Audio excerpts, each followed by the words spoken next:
എല്ലാവർക്കും വിനീത നമസ്കാരം. ശ്രീമദ് ഭാഗവതം ദശമസ്കന്ധം പൂർവാർത്ഥം അധ്യായം 47 ശ്ലോകം 30, 31, 32, 33, 34 5 ശ്ലോകങ്ങള് ഇന്ന് നമുക്ക് നോക്കാം. ഭഗവാന്റെ സന്ദേശം എന്താ? ഉദ്ധവൻ അവർക്ക് വായിച്ചു കേൾപ്പിച്ചു കൊടുക്കണം. ഭഗവാന്റെ വാക്കുകൾ തന്നെയാണ്. മനഃപ്രാണേന്ദ്രിയാദികളെ പ്രേരിപ്പിക്കുന്ന സർവാന്തര്യാമി ഞാൻ തന്നെയാണ്. അതുകൊണ്ട് എന്നോട് വേർപിരിഞ്ഞു എന്നുള്ള ഒരു ബോധം നിങ്ങൾക്ക് ഉണ്ടാവരുത്. അങ്ങനെയുള്ള ഒരു സ്ഥിതി ഇല്ല. ഞാൻ എപ്പോഴും നിങ്ങളുടെ കൂടെ ഉണ്ട് എന്നാണ് ഭഗവാൻ ആദ്യം തന്നെ ആ ഗോപസ്ത്രീകൾക്ക് പറഞ്ഞു കൊടുക്കുന്നത്. കൃഷ്ണായ വാസുദേവായ ഹരയേ പരമാത്മനെ പ്രണതക്ലേശനാശായ ഗോവിന്ദായ നമോ നമഃ. ഓം നമോ ഭഗവതേ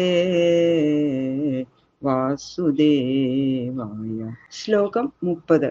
ആത്മന്യേവാത്മനാത്മാനം സൃജേഹന്യനുപാലയേ ആത്മമായാനുഭാവേന ഭൂതേന്ദ്രിയഗുണാത്മന. നിമിത്ത കാരണ സ്വരൂപനായ ഞാൻ ലോകത്തെ സൃഷ്ടിക്കുന്നു, എന്നിൽ തന്നെ അതിനെ നിലനിർത്തുന്നു. സൃഷ്ടിക്കാൻ സാധനങ്ങൾ വേറെ ഒന്നും ഉപയോഗിക്കണില്ല. ഉപാദാന കാരണമായിരിക്കുന്നതും ഞാൻ തന്നെ. അതുകൊണ്ട് ഞാൻ എന്നെ ബഹുവിധമാക്കി തീർക്കുന്നു. ഭൂതങ്ങള്, ഇന്ദ്രിയങ്ങള്, ഗുണങ്ങള്, ജീവന്മാര് എന്നിങ്ങനെയുള്ള ഭിന്നരൂപങ്ങൾ ഞാൻ എന്റെ സങ്കല്പശക്തിയാൽ സ്വീകരിക്കുന്നു. അചിന്തിയായ എന്റെ മായാശക്തി ഇതിൽ എന്നെ സഹായിക്കുന്നു. അതിനാൽ ഞാൻ ഈ ലോകത്തെ സൃഷ്ടിക്കുന്നു, അതിനെ അതാതു സ്ഥാനത്തിൽ മര്യാദ തെറ്റാതെ നിർത്തി രക്ഷിക്കുന്നു, അവസാനം നശിപ്പിക്കുകയും ചെയ്യുന്നു. അതായത് സർവാത്മാവായും സർവസ്വരൂപനായും സർവകാരണമായി ഇരിക്കുന്നവൻ ഞാൻ ഏകനാകയാൽ എന്നോട് ചേർച്ചയില്ലാതെ യാതൊന്നും ലോകത്തിലില്ല എന്നാണ് ഭഗവാൻ പറഞ്ഞതിന്റെ സാരം. ആത്മാജ്ഞാനമയ ശുദ്ധോ വ്യതിരിക്തോ ഗുണാന്വയ സുഷുപ്തി സ്വപ്ന ജാഗ്രത് മായാവൃത്തിഭി ഈയത്തെ. ആത്മാവ് ഉൽപ്പത്തിയാദി ദോഷം ലേശവും ഇല്ലാത്തവനാകുന്നു. എന്തുകൊണ്ടെന്നാൽ സത്വാദി ഗുണവികാരങ്ങളോട് ആത്മാവിന് ചേർച്ചയില്ല. അതിനു കാരണം ഗുണങ്ങളിൽ നിന്ന് വേറിട്ടവൻ ആകുന്നു. അതിനും കാരണം എന്തെന്നാൽ ആത്മാവ് ജ്ഞാനസ്വരൂപനാകുന്നു. എന്നാൽ ഞാൻ ബ്രാഹ്മണൻ, ക്ഷത്രിയൻ, വൈശ്യൻ, ശൂദ്രൻ, ദേവൻ, മനുഷ്യൻ, കണ്ണു കാണാത്തവൻ, മുടന്തൻ, ദാഹമുള്ളവൻ, വിശപ്പുള്ളവൻ എന്നിങ്ങനെയുള്ള അഹംബുദ്ധിക്ക് വിഷയമായിരിക്കുന്ന ആത്മാവിന് ബഹുവിധ അവസ്ഥകൾ ഉള്ളതായിട്ട് തോന്നുന്നുണ്ടല്ലോ. അപ്പോൾ ശുദ്ധത്വം ആത്മാവിന് ഉണ്ടെന്ന് എങ്ങനെയാ വരണത് അങ്ങനെ ശങ്കയുണ്ടെങ്കിൽ ആത്മാവിന് ബഹുവിധ അവസ്ഥാഭേദങ്ങൾ വാസ്തവത്തിൽ ഇല്ല. പ്രകൃതിയുടെ പരിണാമങ്ങളായ മനോവൃത്തികൾ നിമിത്തം ഉണ്ടാകുന്ന ജാഗ്രത്, സ്വപ്നം, സുഷുപ്തി എന്നീ 3 അവസ്ഥകൾ നിമിത്തവും ദേഹത്തെയും ഇന്ദ്രിയങ്ങളെയും ആത്മാവിനെയും യഥാർത്ഥമായി ധരിക്കാതെ ഒന്നിനെ മറ്റൊന്നായി ധരിക്കുന്നതായ അധ്യാസ നിമിത്തവും ആത്മാവിന് ബഹുവിധ അവസ്ഥകൾ ഉണ്ടെന്ന് തോന്നണതാണ്. ജാഗ്രത്തിനെ അഭിമാനിക്കുമ്പോൾ വിശ്വൻ എന്നും, സ്വപ്നത്തെ അഭിമാനിക്കുമ്പോൾ തൈജസൻ എന്നും, സുഷുപ്തിയെ അഭിമാനിക്കുമ്പോൾ പ്രാജ്ഞൻ എന്നും നാമഭേദം കൽപ്പിക്കപ്പെട്ടിരിക്കുന്നു.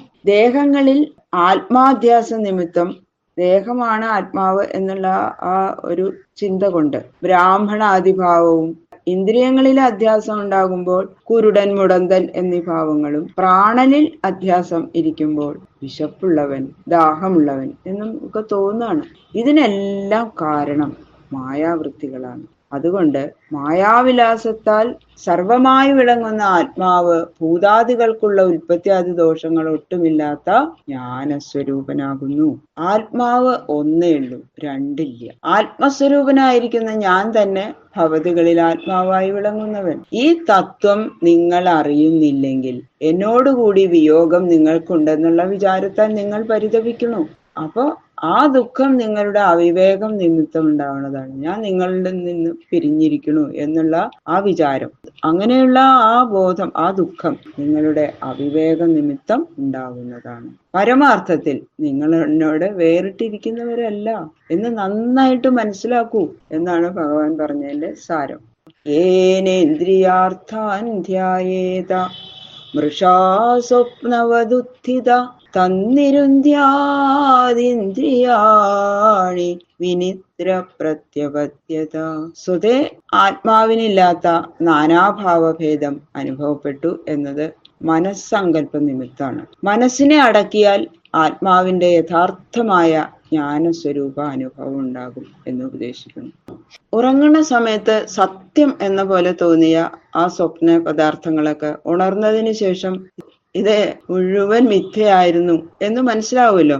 ആ സ്വപ്നത്തിൽ കണ്ട കാര്യങ്ങളെ ആലോചിക്കുന്നുണ്ട് എങ്കിലും ആ കാര്യങ്ങൾക്ക് സുഖദുഃഖങ്ങൾ ഉണ്ടാക്കി തീർക്കാൻ സാധിക്കണില്ലല്ലോ.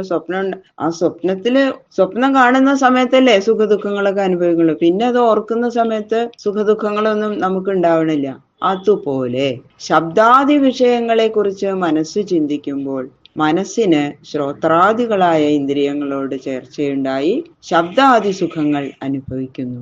ഇങ്ങനെ ശബ്ദാദികളെ സ്വീകരിക്കുന്നത് ഇന്ദ്രിയങ്ങളുടെയും അവയെ സുഖമാണെന്ന് ധരിക്കുന്നത് അന്ധകരണത്തിന്റെയും പ്രവൃത്തിയാണ്.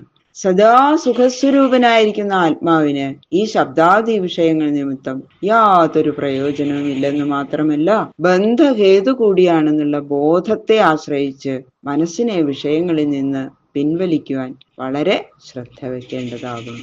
ശബ്ദാദി വിഷയങ്ങളെ കുറിച്ചുള്ള വിചാരം മനസ്സിനില്ലാതെ വരുമ്പോൾ ആത്മാനന്ദ സമുദ്രത്തിൽ മുങ്ങിയിരിക്കുന്ന മനസ്സ് തന്നെ കൂടി മറന്ന് സുഖരൂപമായി തന്നെ ഇരിക്കും. അതിനാൽ എന്നോട് പിരിഞ്ഞിരിക്കുന്നു എന്ന് ചിന്തിക്കുന്ന മനസ്സിനെ നിരോധം ചെയ്യാനും എന്നിൽ നിന്ന് ഏതു കാലത്തും പിരിയാതെ എപ്പോഴും ചേർന്നിരിക്കുന്നവരാണെന്നുള്ള ആ ഉറപ്പായ വിചാരത്തോടെ ആനന്ദിച്ചിരിക്കാനും ജാഗ്രതയുള്ളവനായിരിക്കും എന്നാണ് ഭഗവാൻ ആ ഗോപശ്രീകൾക്ക് കൊടുത്ത ഉപദേശം. ഏതദന്തസമാംനായോ യോഗ സാഖ്യം മനീഷിണാം ത്യാഗസ്തപോദമ സത്യം സമുദ്രാന്ത ഇവാവഗാഹ. മനസ്സിനെ നിരോധിക്കാൻ സാധിച്ചു എങ്കിൽ കൃതാർത്ഥത അപ്പോ സിദ്ധിക്കും. അതുകൊണ്ട് മനോനിരോധത്തിൽ അതിശ്രദ്ധ അത്യാവശ്യമാണെന്നും നാനാമാർഗങ്ങൾക്കും അവസാനത്തെ ഫലം മനോനിരോധം തന്നെയാണെന്നും ഉറപ്പിച്ചു പറയണം. സർവവേദശാസ്ത്രങ്ങളുടെയും മുഖ്യമായ താല്പര്യം മനസ്സിനെ അടക്കേണ്ടതാണെന്ന് അതാണ് ഭഗവാൻ ഇതിൽ ഉറപ്പിച്ച് അവർക്ക് ഉപദേശം കൊടുക്കുന്നത്. യമനിയമാദികളായ 8 അംഗങ്ങളോടുകൂടിയ യോഗത്തിന്റെയും ആത്മാവിനെയും അനാത്മാവിനെയും വേർതിരിച്ച് ബോധിപ്പിക്കുന്ന സാഖ്യശാസ്ത്രത്തിന്റെയും ഫലകാംക്ഷ കൂടാതെ കർമ്മം ചെയ്യേണ്ടതാണെന്നുള്ള സന്യാസത്തിന്റെയും അവരവരുടെ മുറകൾ തെറ്റാതെ നടത്തണമെന്ന് സിദ്ധാന്തിക്കുന്ന തപസ്സിന്റെയും ഇന്ദ്രിയങ്ങളെ അടക്കിയിരിക്കണം എന്നുള്ള ബ്രഹ്മചര്യത്തിന്റെയും കർമ്മങ്ങളിൽ ഫലം അധികം കിട്ടണമെന്നുള്ള സങ്കല്പാദി കൂടാതെ യഥാർത്ഥ ഭാഷണം മുതലായ ശുദ്ധി അഭ്യസിക്കാനായി നിശ്ചയിക്കുന്ന ഗൃഹധർമ്മത്തിന്റെയും പര്യവസാന ഫലം മനോനിരോധമാകുന്നു. പുഴകളെല്ലാം സമുദ്രത്തിൽ ചെന്ന് അവസാനിക്കുന്നത് പോലെ സകല സൽക്കർമ്മങ്ങളുടെയും സച്ഛാസ്ത്രങ്ങളുടെയും സിദ്ധാന്തം മനോനിഗ്രഹത്തിൽ ചെന്ന് അവസാനിക്കുന്നു. യത്വഹം ഭവതീനാം വൈ ദൂരേ വർത്തേ പ്രിയോദൃശാം മനസന്നികർഷാർത്ഥം മദനുധ്യാനകാമ്യയാ. അന്യര് ഇങ്ങനെ മോഹിപ്പിക്കണത് പോലെ മായാവാക്കുകൾ കൊണ്ട് ഞങ്ങളെ എന്തിനാ അങ്ങനെ മോഹിപ്പിക്കണേ? ഞങ്ങള് അങ്ങയെ വേറിട്ടിരിക്കാൻ ശക്തകളല്ല. ഞങ്ങളുടെ അടുത്ത് വന്ന് ഞങ്ങളെ ആശ്വസിപ്പിക്കരുതേ ഭഗവാന് അവിടുത്തേക്ക് എന്ന് നിങ്ങൾ ചോദിക്കുകയാണെങ്കിൽ ദൂരെ ഇരിക്കുന്നതിന്റെ ആവശ്യം പറയാണ് ഭഗവാൻ. സർവശാസ്ത്രാർത്ഥസാരമായ മനോനിഗ്രഹം നിങ്ങൾക്ക് ഉണ്ടാകണം എന്നുള്ള ആഗ്രഹ നിമിത്തം ഞാൻ നിങ്ങളുടെ ദൃഷ്ടിക്ക് മാത്രം ദൂരസ്ഥനായിരിക്കുന്നു. നിങ്ങൾക്ക് എന്നെ കാണാൻ പറ്റണില്ല എന്ന് മാത്രമേ ഉള്ളൂ ദൃഷ്ടിക്ക്. നിങ്ങൾക്ക് എന്നിൽ പരമപ്രേമമുണ്ടെന്ന് ഞാൻ അറിയുന്നു. പ്രിയപ്പെട്ട വസ്തു ദൂരെ ഇരിക്കുമ്പോൾ അതിനെ തന്നെ സർവദാ സ്മരിക്കുന്നത് മനസ്സിന്റെ സ്വഭാവമല്ലേ? നിങ്ങളുടെ മനസ്സ് എന്നിൽ തന്നെ ഇരിക്കണം, മറ്റു യാതൊരു വിഷയങ്ങളെയും ചിന്തിക്കരുത്. എന്നാൽ നിങ്ങൾ നിത്യമുക്തകളായി ആ മഹാപദവി നിങ്ങൾക്ക് നൽകാനുള്ള മോഹം കൊണ്ടാണ് നിങ്ങളുടെ കണ്ണുകളിൽ നിന്നും മാത്രം എന്റെ സ്ഥൂല രൂപത്തെ ഞാൻ മറച്ചു വെച്ചിരിക്കുന്നത്. നിങ്ങൾ എന്നെ കാണുന്നില്ലെങ്കിലും നിങ്ങളുടെ മനോവിചാരത്തെ മുഴുവനും അറിഞ്ഞുകൊണ്ട് ഞാൻ ഹൃദയത്തിൽ തന്നെ ഇരിക്കുന്നുണ്ടെന്ന് ജീവിക്കും നിങ്ങൾ എന്നാണ് ഭഗവാൻ അവർക്ക് കൊടുക്കുന്ന ഉപദേശം. ബാക്കിയുള്ള ശ്ലോകങ്ങള് നാളെ നോക്കാം. സർവത്ര ഗോവിന്ദനാമ സങ്കീർത്തനം, ഗോവിന്ദ ഗോവിന്ദ ഗോവിന്ദ.